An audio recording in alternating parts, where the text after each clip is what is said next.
नमस्कार मुलांनो, इयत्ता 10वीची मराठीची कविता बघणार आहोत. हिरवंगार झाडासारखं. या कवितेचे कवी आहेत जॉर्ज लोपिस.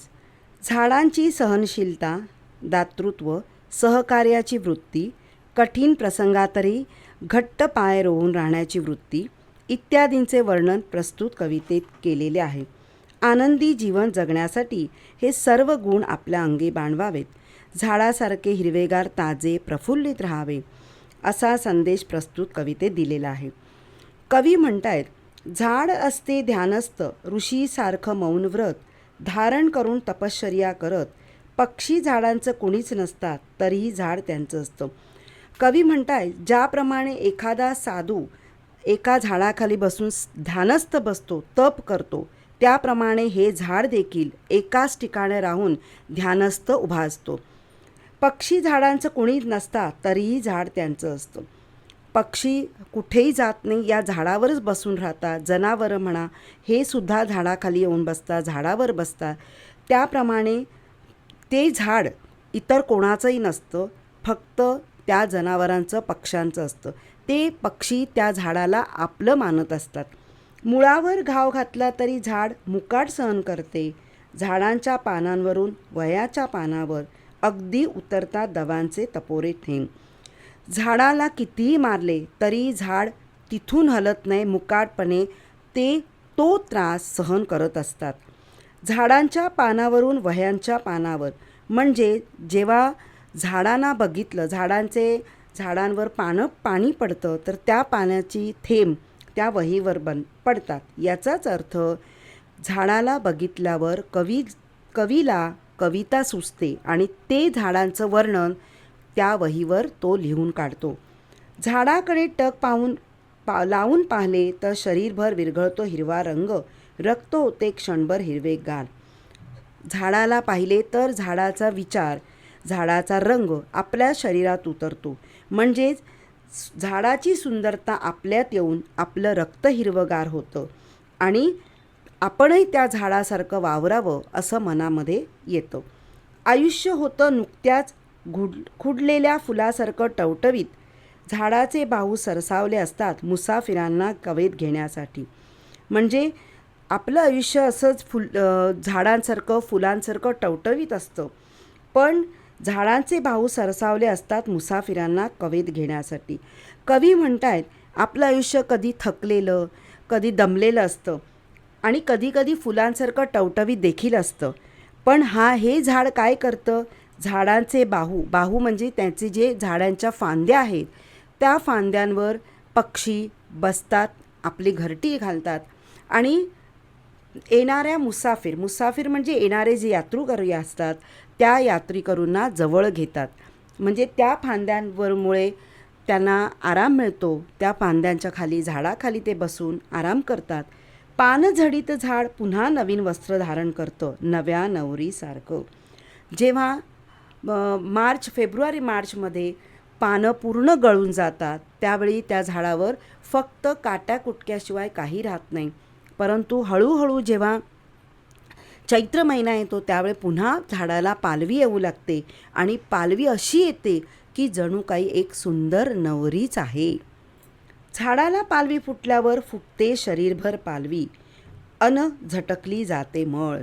जेव्हा आपण बघा, एखादं कुठून बाहेर जाऊन आलो आणि आपल्याला पुन्हा बाहेर जायचं असेल, तर आपण जाऊन आल्यानंतर अगदी फ्रेश होतो आणि पुन्हा फ्रेश झाल्यानंतर नवीन कपडे घालून पुन्हा जायला तयार.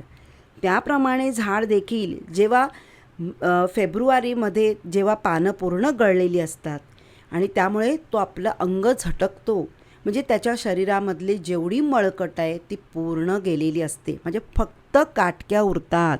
आणि जेव्हा नवीन पालवी येते त्यावेळी तो अतिशय आनंदित असतो, कारण त्याला पूर्ण शरीरभर नवीन पालवी येते. त्याचा पूर्ण मळकट गेलेली असते, पूर्ण आळस गेलेला असतो आणि नवी पालवी आल्यामुळे त्याच्या शरीराला पूर्ण बहर येतो आणि खूप आनंद होतो की आता माझ्या पालवीमुळे पुन्हा माझे सगळे मित्र मंडळी माझ्याजवळ येतील, माझ्या कुशीत बसतील.